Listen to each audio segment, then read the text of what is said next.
Il est important de se rappeler Malachie 2,16. Je hais le divorce, dit l'Éternel, le Dieu d'Israël. Selon la Bible, le mariage est un engagement à vie. Ainsi, ils ne sont plus deux, mais un. Que l'homme ne sépare donc pas ce que Dieu a uni. Matthieu 19,6. Dieu sait cependant que les mariages impliquent deux êtres humains pécheurs et que des divorces vont se produire. Dans l'Ancien Testament, il a établi des lois pour protéger les droits des personnes divorcées, Deutéronome 24, 1,4. Jésus a souligné que ces lois ont été données à cause de la dureté du cœur des gens, et non parce que ces lois étaient le désir de Dieu, Matthieu 19, 8. La question du remariage après un divorce est abordée directement dans 1 Corinthiens 7, 10, 11.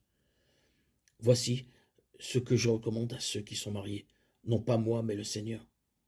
Que la femme ne se sépare pas de son mari. Si elle se sépare, qu'elle reste sans se remarier, ou qu'elle se réconcilie avec son mari. Et que le mari ne répudie pas sa femme. La règle biblique est donc qu'il ne doit pas y avoir de divorce. Et si un divorce survient, qu'il ne doit pas y avoir de remariage.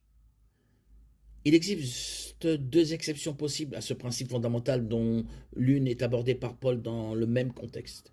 Un croyant abandonné par un conjoint non-croyant n'est pas lié, 1 Corinthiens 7, 15. Et Jésus dit, sauf pour l'immoralité sexuelle, dans Matthieu 5, 32 et 19, 9.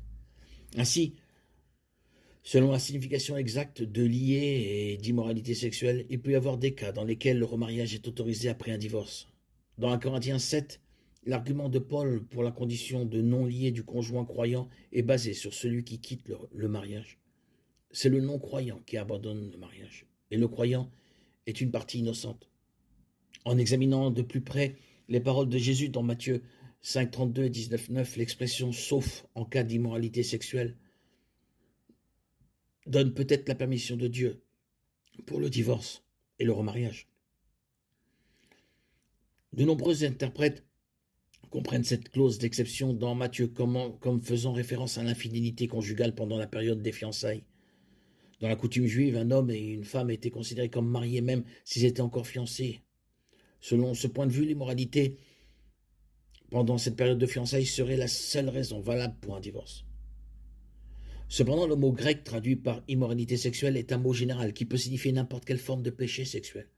Il peut faire référence à la fornication, à la prostitution, à l'adultère. Jésus dit peut-être que le divorce est autorisé si l'immoralité sexuelle est commise. Les relations sexuelles font partie intégrante du lien conjugal. Les deux deviendront une seule chair, Genèse 2, 24, Matthieu 19, 5, Éphésiens 5, 31. Par conséquent, toute rupture de ce lien par des relations sexuelles hors mariage pourrait être une raison acceptable de divorce.